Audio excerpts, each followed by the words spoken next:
지냈나요? 어, 네. 여기 감기 걸린 친구가 있네요. 콜록콜록 에치에치. 아, 우리 친구 비전이가 감기에 걸렸어요. 기침 나고 목도 아프고 기운이 없어서 너무 힘들어요.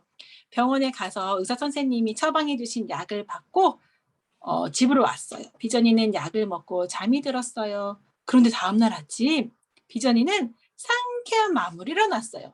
약을 먹고 잤는데 감기가 다 나은 거예요. 어제 아팠던 게 하나도 기억이 나지 않아요.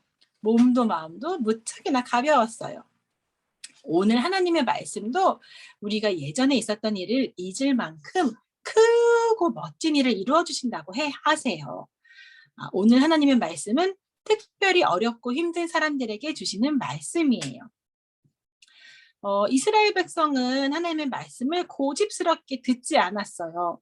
여러 번 기회를 주셔도 돌이키지 않고 말씀과 반대로 살았어요. 그래서 하나님께 벌을 받고 힘든 시간을 보냈어요.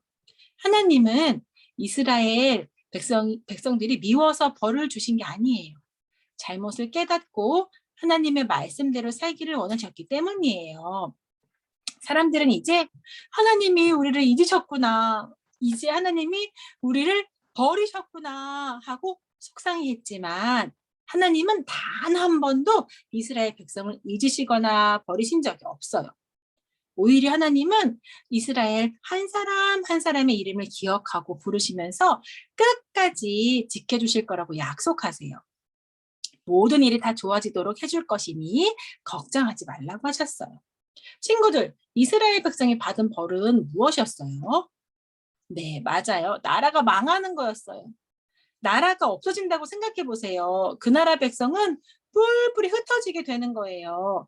수많은 사람들이 집을 떠나고 고향을 떠나고 정든 마을을 떠났어요. 그리고 가본 적 없는 나라에 억지로 끌려가는 거예요. 하나님은 벌을 받아 이곳저곳에 흩어져 살던 이스라엘 백성을 다시 집으로 돌아갈 수 있게 해준다고 약속하세요. 나라가 망해서 너무 창피하고 슬프고 괴로운 사람들에게는 당장 이루어질 수 없는 일인 것 같아요. 그런데 하나님은 지금까지 있었던 일들은 모두 잊어버리고 하나님의 말씀을 바라보라고 하시네요.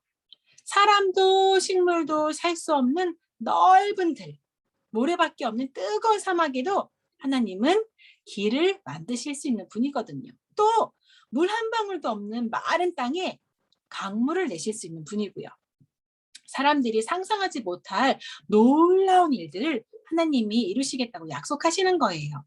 온 세상을 만드신 하나님이시니 이스라엘 백성을 구하는 일도 놀랍게 믿을 수 없게 이루어 주실 거라고 하세요.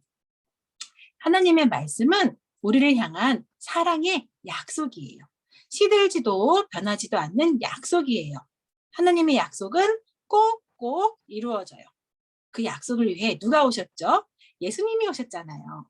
예수님을 따라가면 우리도 하나님의 말씀과 함께 흔들리지 않고 설 수 있어요.